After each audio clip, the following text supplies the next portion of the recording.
Olá a todos, vamos dar início aqui a mais uma aula da nossa playlist de mecânica lagrangiana. Na aula de hoje nós falaremos sobre o trabalho virtual e o princípio de D'Alembert, né?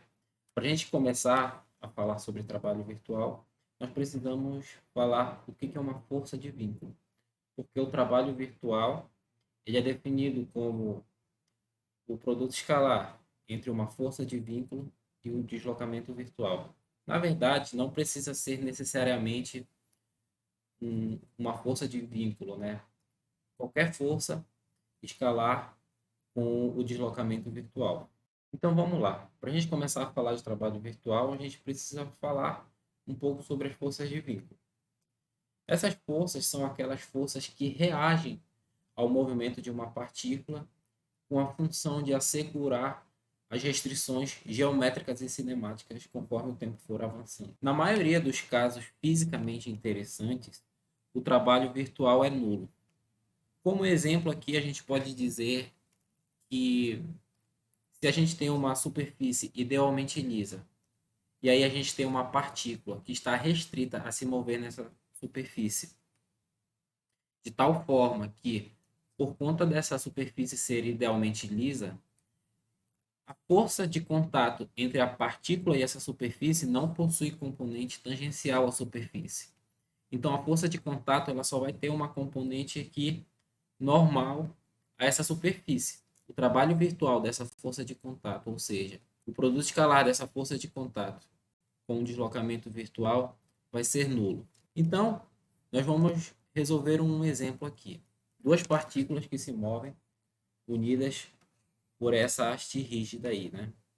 Conforme a figura está indicando. Então, sejam F1 e F2 as forças de vínculo, ou seja, as forças associadas a esse sistema físico que trazem essa configuração. E pela terceira lei de Newton, a gente pode tranquilamente afirmar que F1 é igual a menos F2, certo?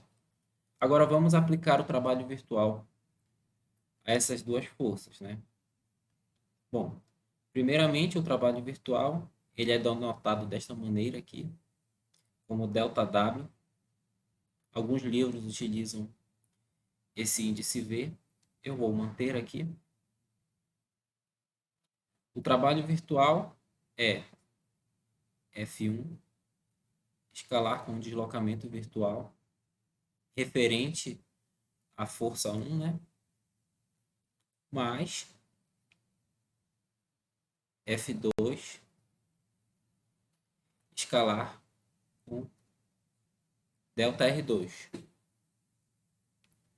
Utilizando essa relação aqui da terceira lei de Newton, nós podemos escrever que o trabalho virtual é igual a F2 escalar com delta R2 menos R1.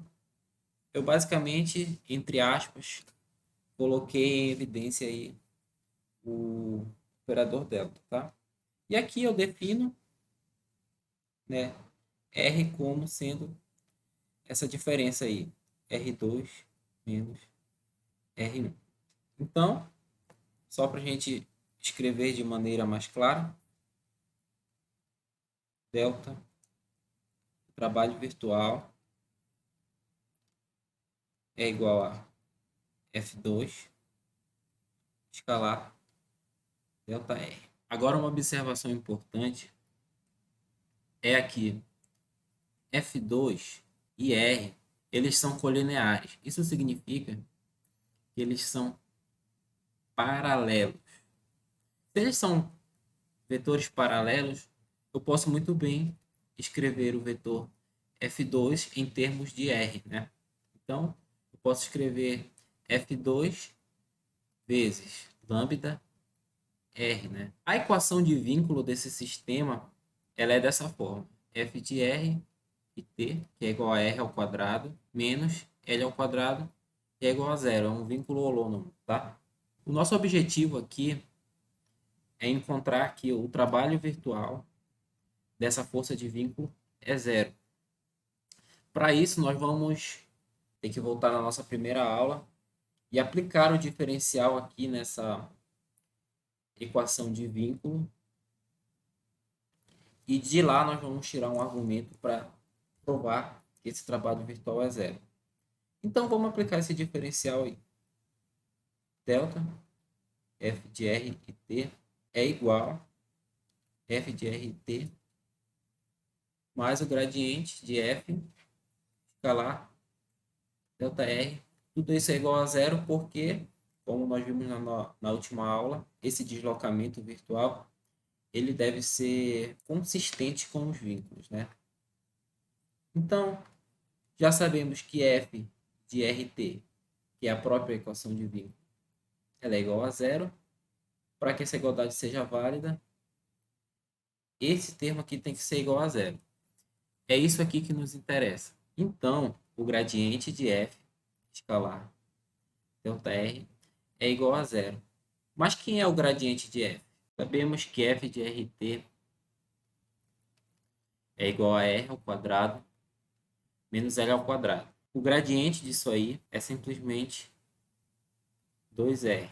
Então, se pegarmos isso aqui e substituirmos bem aqui, temos que o gradiente de f delta R é igual a 2R escalar delta R, que é igual a zero, que é a mesma coisa também que escrever isso. Nós paramos aqui e percebemos que esse trabalho virtual tem esta forma, né? Só que vimos também que F2 pode ser escrito como lambda R, né? Então, o trabalho virtual é igual a lambda R escalar delta R. E acabamos de provar que isso é zero, né? Se lambda é um número inteiro aí arbitrário, isso significa dizer que o trabalho virtual é zero. Agora que vimos aqui um exemplo de sistema físico onde o trabalho virtual é zero, nós podemos introduzir o princípio de D'Alembert. Bom, então vamos falar aqui sobre ele, né? O princípio de D'Alembert, ele parte da formulação newtoniana, certo? Então aqui nós conhecemos essa expressão aqui que se trata da segunda lei de Newton, né? Isso aqui é um sistema de equações que, dada as condições iniciais, né, nós podemos ter soluções para todos esses R's aqui, né, se nós soubermos as condições iniciais desse sistema físico, né? E esse Fi aqui, ele se trata da força resultante do sistema, né? Que pode ser separada em outras duas forças, né? Onde esse Fai se trata das forças aplicadas ao sistema, ou seja, são as forças que nós conhecemos. E esses Fi aqui se trata das forças de vínculo, são aquelas forças que são desconhecidas, são as forças que asseguram aquelas restrições geométricas e cinemáticas. Então, da segunda lei de Newton, nós também podemos escrever que a derivada temporal do momento linear é igual à força resultante, né? Daqui, nós podemos tranquilamente escrever que, e usando aqui essa expressão, podemos escrever que a derivada temporal menos as forças aplicadas menos as forças de vínculo é igual a zero, né? E para qualquer deslocamento virtual ΔRI, nós podemos escrever isso aqui. Como eu falei no começo, os casos fisicamente interessantes são aqueles em que o trabalho virtual dessas forças de vínculo é nulo. Então, vamos reescrever isso aqui.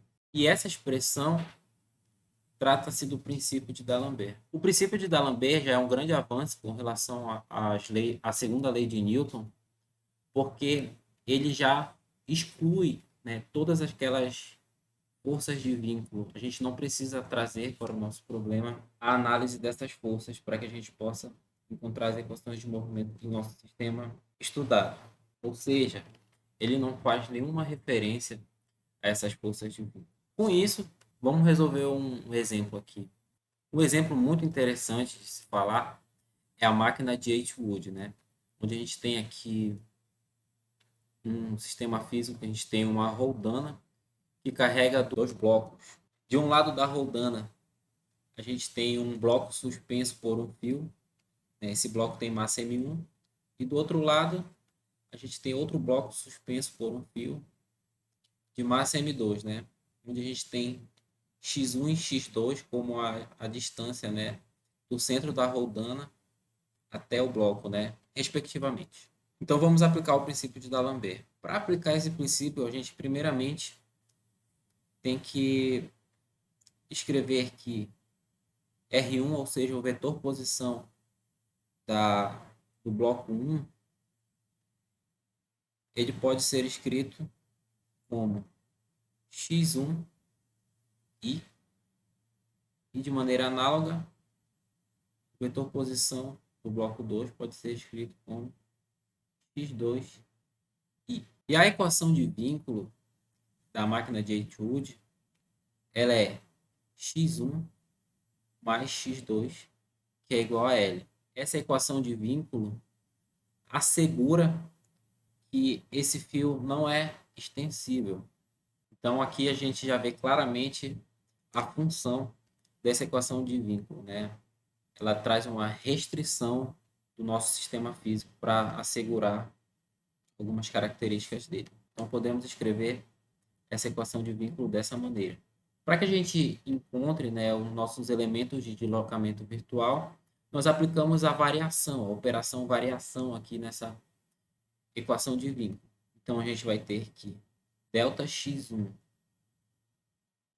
mais delta x2 é igual a zero. Isso implica que delta x1 é igual a menos delta x2. E aqui, utilizando essas relações aqui, nós podemos enxergar que delta R1 é igual a delta I, que é igual a menos delta 2i, que é igual a menos delta R2. Também derivando duas vezes no tempo essas expressões aqui, nós temos que R1 ponto ponto é igual a x1 ponto ponto i, e R2 ponto ponto é igual a x2 ponto ponto. Da equação de vínculo, nós podemos escrever que x2 ponto ponto é igual a menos x1 ponto ponto. Agora nós vamos aplicar, né, o princípio de D'Alembert. Daqui eu posso escrever o princípio de D'Alembert em termos das variáveis do nosso problema. Temos M1 vezes G na direção positiva, né, do nosso sistema de referência, que adotamos neste sentido, né? E agora fazendo esse produto escalar, né, utilizando essas relações aqui, né, utilizando aquelas relações, nós chegamos a este resultado. E aqui basta colocar x1 ponto ponto delta x1 em evidência, né? E deste outro lado da igualdade nós colocamos g e delta x1 em evidência, nós chegamos à seguinte expressão. Agora, sendo delta x1 um deslocamento virtual arbitrário, ou seja, diferente de zero, então a gente pode afirmar que M1 mais M2 vezes x ponto ponto 1 é igual a G vezes M1 menos M2. E aí aqui nos leva a equação de movimento do bloco 1. Lá, né? Basta isolar essa aceleração aí, x ponto, ponto 1. E aqui está a equação de movimento do bloco 1. E para o bloco 2, nós temos que x2 ponto, ponto é igual a menos x1 ponto, ponto. Isso aqui a gente já tinha notado desta expressão aqui. Então aqui finaliza a nossa aula 2, né, onde nós falamos sobre forças de vínculo, trabalho virtual e o princípio de D'Alembert, né? E o princípio de D'Alembert é a partir deles que nós vamos conseguir chegar às famosas equações de Lagrange e resolver problemas com o formalismo lagrangiano. Então, por hoje é só. Até a próxima.